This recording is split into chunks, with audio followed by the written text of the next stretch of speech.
Culture Bytes, showcasing a bit of culture in bite-sized pieces.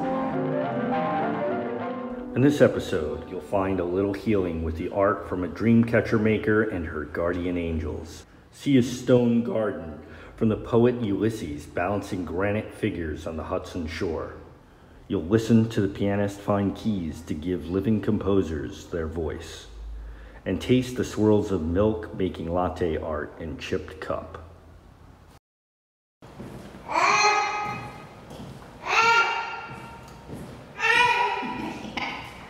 Where we going?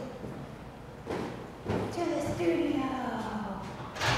To the studio.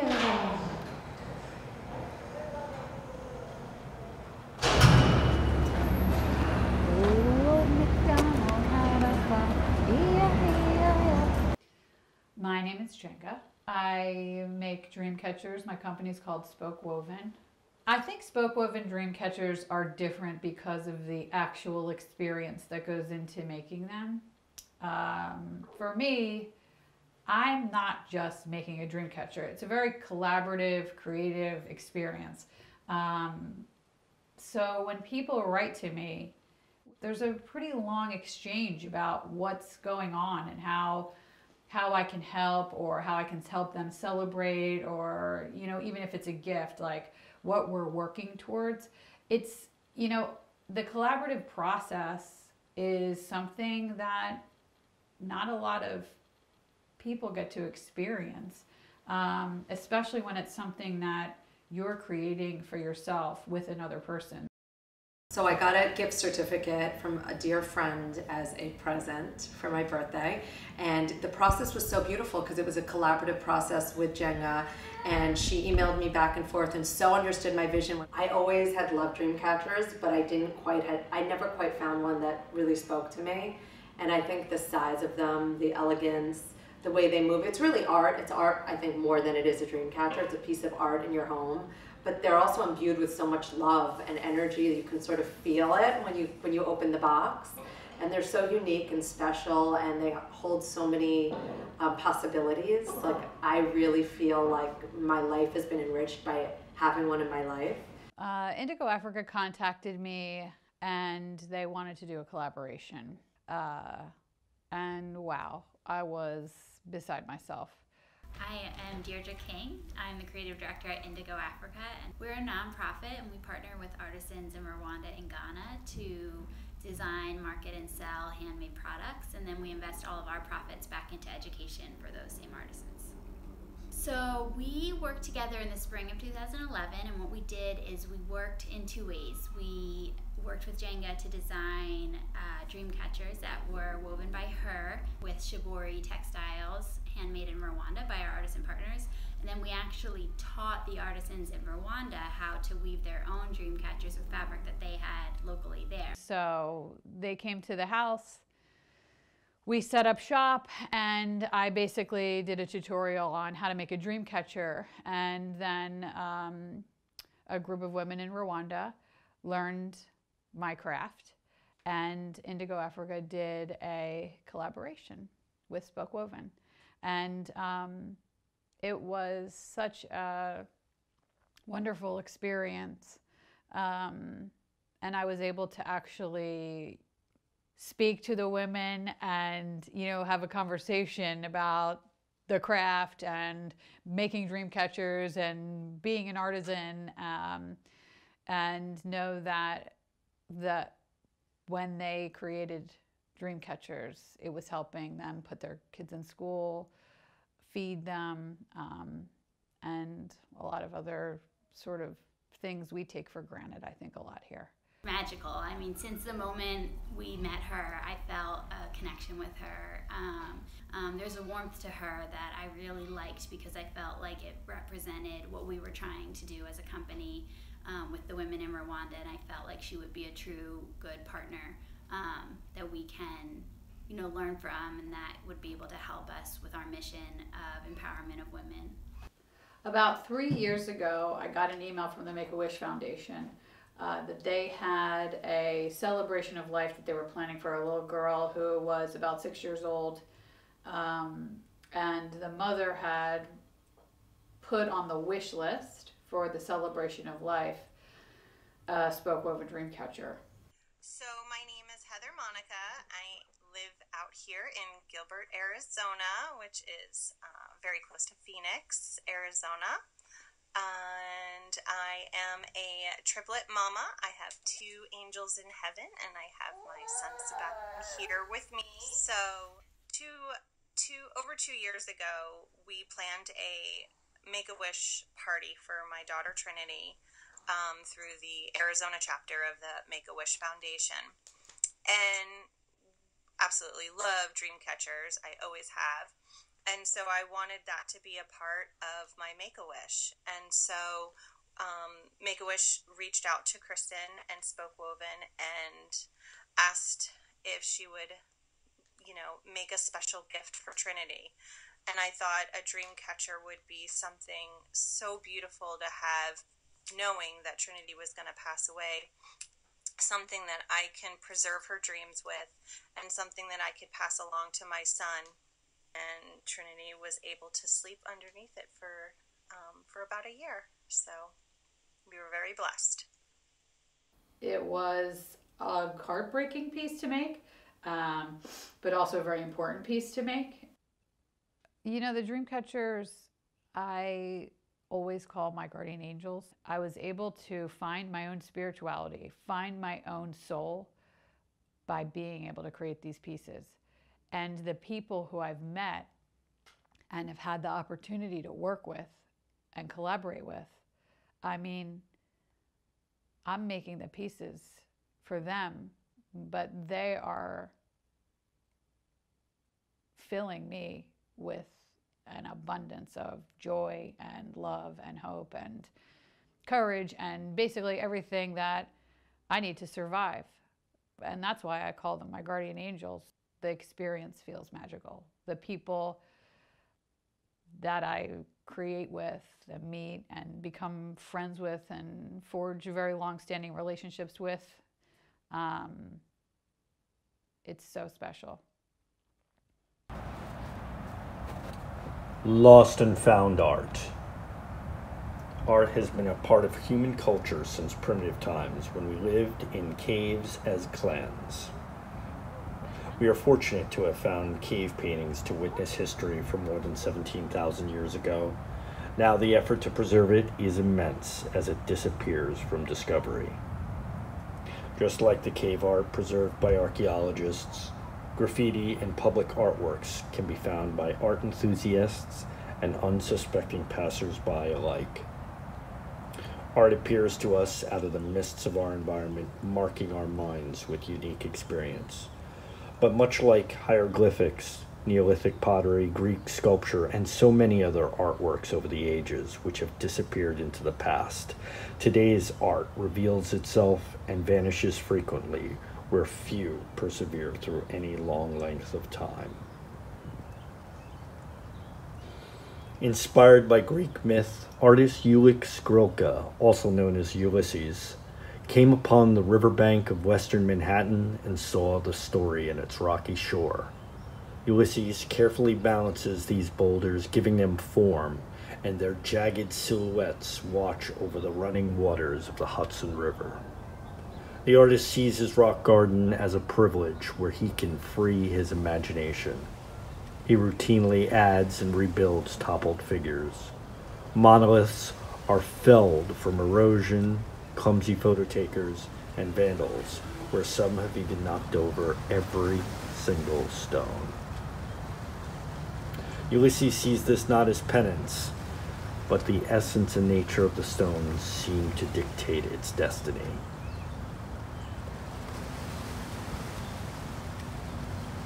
The serendipitous encounter from those whose path crosses the Sisyphus stones is an unexpected gift on the waterfront trail, but may be as brief as a rolling stone.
So, my name is Morgan Russell.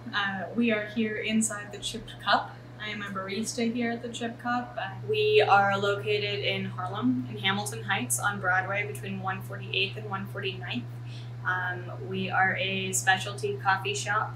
We're a third wave coffee shop that does second wave things, which basically means we use microfoam, we do latte art. Our general thing is that we want to make people happy and give them what they want, and we do our best to make sure that we're giving them the best version of that thing.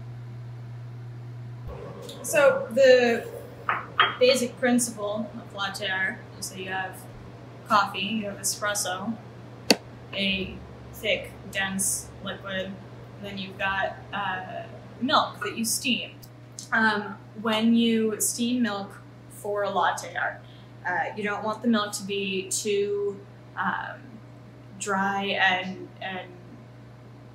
frothy. You don't want like a traditional cappuccino with like mounds of that dry foam sitting on top. That's not going to get you good latte art. So what you're looking for is what's called microfoam. So you're looking for a really nice sheen where it's totally the same texture the whole way through, and it's got this sheen on top that looks like wet paint. And then when you are pouring, you start pouring from up high, a couple inches, and the milk from up here can pierce through and mix in with the espresso. And then once you've got it full about diagonally up to here, you bring your pitcher down, because once you get it up close, the milk sits on top of the coffee. So you start up high to mix it together, you bring it down low to get it to sit on top, and at that point you sort of tilt both together and then lift and pull through. And that's gonna create the sort of base for most of your latte art designs. Yeah, let's see it.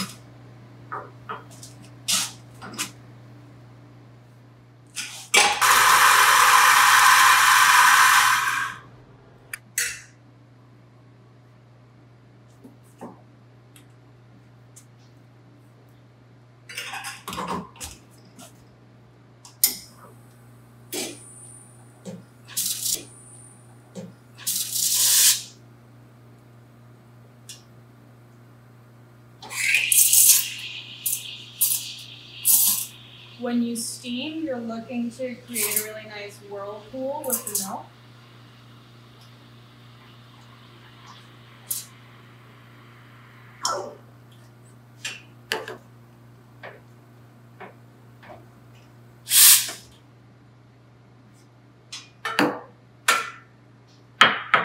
Yeah.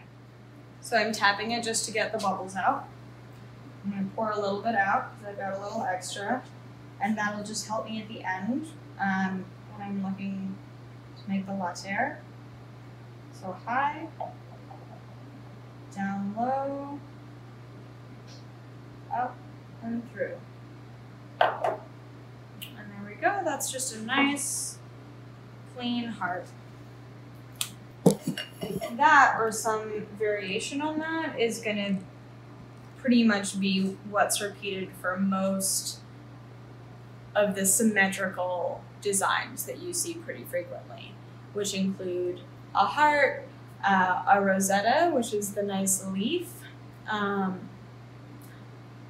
the tulip. Those are the things that you see most frequently. Those are the symmetrical sort of baseline designs. This is a rosetta, so start up high and down low. And just wiggle back and forth and then pull through.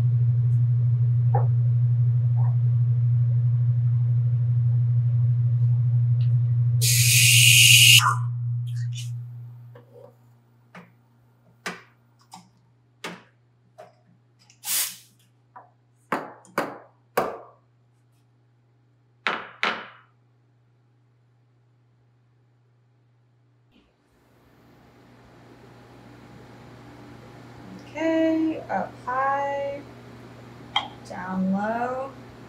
For this one, we're basically going to do the start to a heart a whole bunch of times and just push through.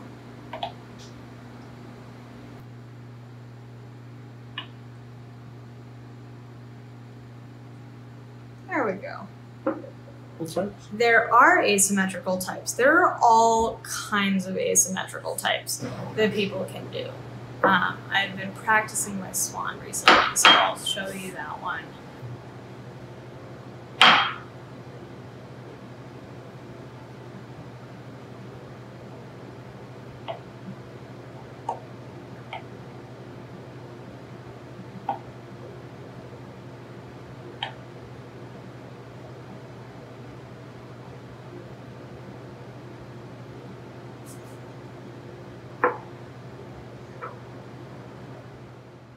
Alright, well, there's this one. And people's reactions are always so fun, you know? They get so excited, especially for things that they have never seen before. Yeah, they're just so happy, and that's fantastic.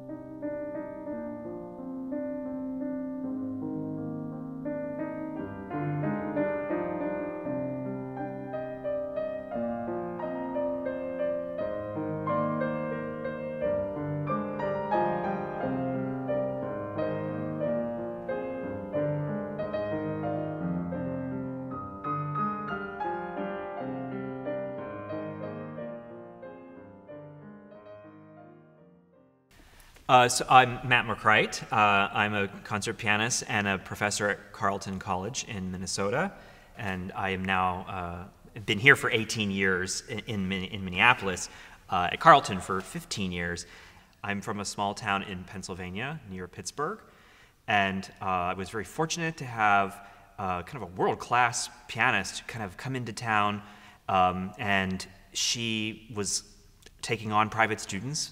And she had been in New York, worked at the Juilliard School, so she had had this wonderful career, and I was just so fortunate to have this person kind of dropped into my life at the really pivotal time when I needed a serious teacher to kind of get me on the path, because I knew I wanted to be a pianist of some sort. She was always very great about encouraging me to explore the music that spoke to me, rather than put me through the paces of, well, you must do this, and then you do this, and then at the end of that path, you'll be a concert pianist.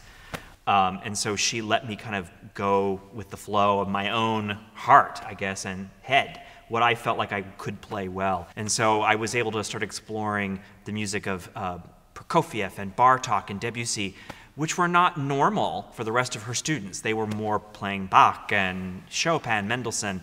And I realized that not only did I play the music better, this kind of 20th century repertoire, but I also enjoyed the sound worlds that were opened up to me. And that positioned me when I was an undergrad to be, I guess, in the right moment for Lisa Moore to enter my life. And kind of took me under her wing and showed me kind of the world of what contemporary music really was. And she was able to show me not only through my lessons with her in New York, but also listening to her recordings, following her as she was a member of Bang on a Can, and listening to what they were playing and kind of opening my ears to that world. And so it was through that I was then able to kind of charge forward and to start working with composers, which was a fascinating avenue for me to take. You know, we can't really make a phone call to Brahms and ask, what did you mean by this and why would you write it this way? But when I was working with living composers, it was very easy to kind of get a sense of why is it this way? And could we do it this way? Does that affect your kind of artistic vision for the piece? And I found that to be super exciting. And I've not looked back since.